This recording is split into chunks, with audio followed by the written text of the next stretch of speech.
Hello friends, welcome to the wonderful world of still photography. In fact, the word photography has been derived from two Greek words.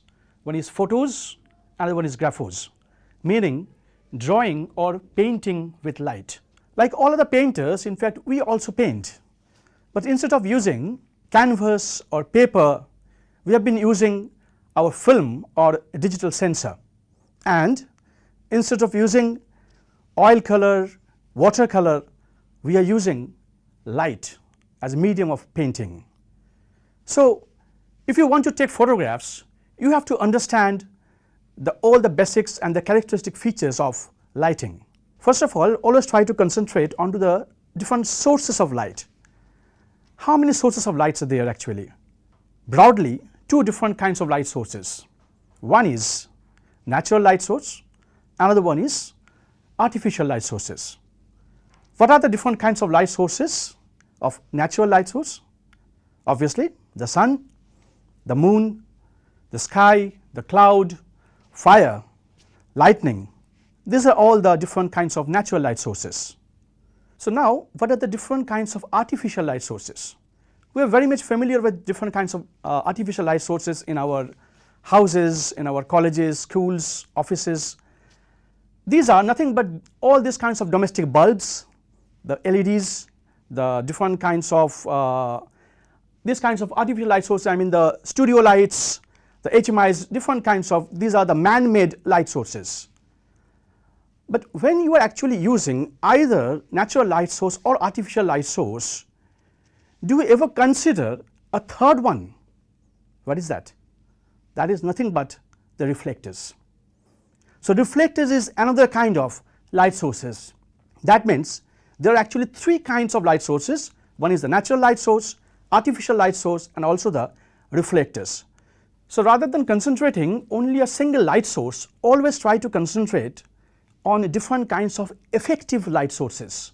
Effective light sources means not only the natural light source, not only the artificial light source, but also the reflectors.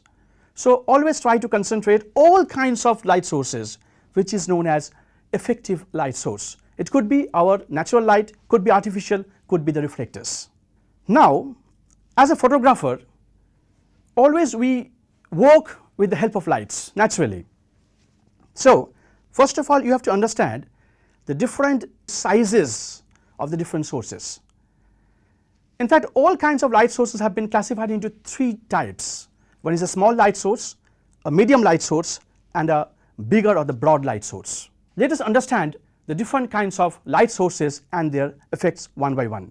First of all, let us concentrate onto a small light source. So now at this juncture, I need a model. Now let me introduce our model, Sukanya. Hi. Hi Sukanya. Hello. Now friends, let us discuss something on the difference between a small light source and a bigger light source. That means the difference between a hard light and a soft light. Now for this purpose, we are going to use our typical studio lights, which is known as a strobe light. This kind of a light source having two different kinds of attachments, a small domestic bulb, which is known as the model lamp, and there is an inside circular lamp, which is actually our flashlight. We are attached one small reflector. So now we are just going to use this small light source to our model. Can we have our studio lights off and the strobe lights on? Yeah, perfect. So look at the shadow part of our model Sukanya. The shadow is absolutely jet black with a very sharp outline. This kind of shadow is known as hurt shadow. So if we use this kind of a light source, it will always produce a very high contrast image.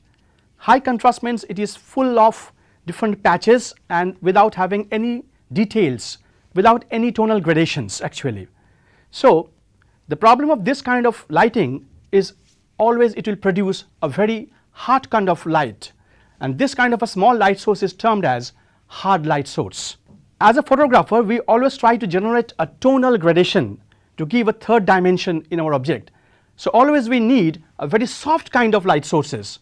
Now the question is how to make the hard light softer. For this purpose, we need some external attachments. This is a simple umbrella. Now just look at the shadow portion. It is very hard with a very sharp outline. Now I am just going to hold this umbrella in front of a very small light source, which is a hard light. Just look at the shadow portion. It is almost gone, almost vanished.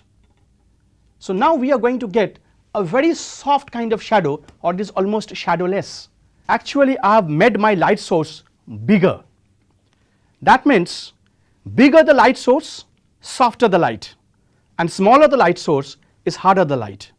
So if you use any kind of a small light source like your in-camera flash or this kind of a small studio equipments, I mean the strobe lights, then you have to make your light source bigger with the help of different kinds of attachments. Like this one is the umbrella, another one is which is known as a soft box.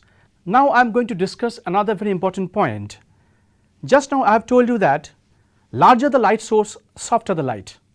Now you can ask me one question, that is, the sun is such a big light source, but still it produces very hard light. Why?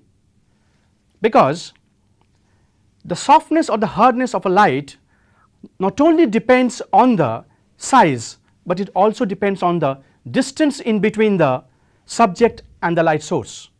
First of all, let us see the impact of the distance. Again, let us concentrate on to the shadow part. Now I am moving my light source from Sukanya. Let us see what happens. I am just making my light source farther from our model. Just look at the outline of the shadow. It is pretty hard, it is pretty sharp actually. And now I am shifting my light source towards the model. Look at the outline, it is pretty soft. What does it mean? It means the softness or the hardness of the light not only depends on the light source, but also the distance between the subject and the light. So smaller the distance, it is softer the light, and larger the distance, it is harder the light. So now friends, it is your turn. Just try to explore the magic of photography. Happy shooting.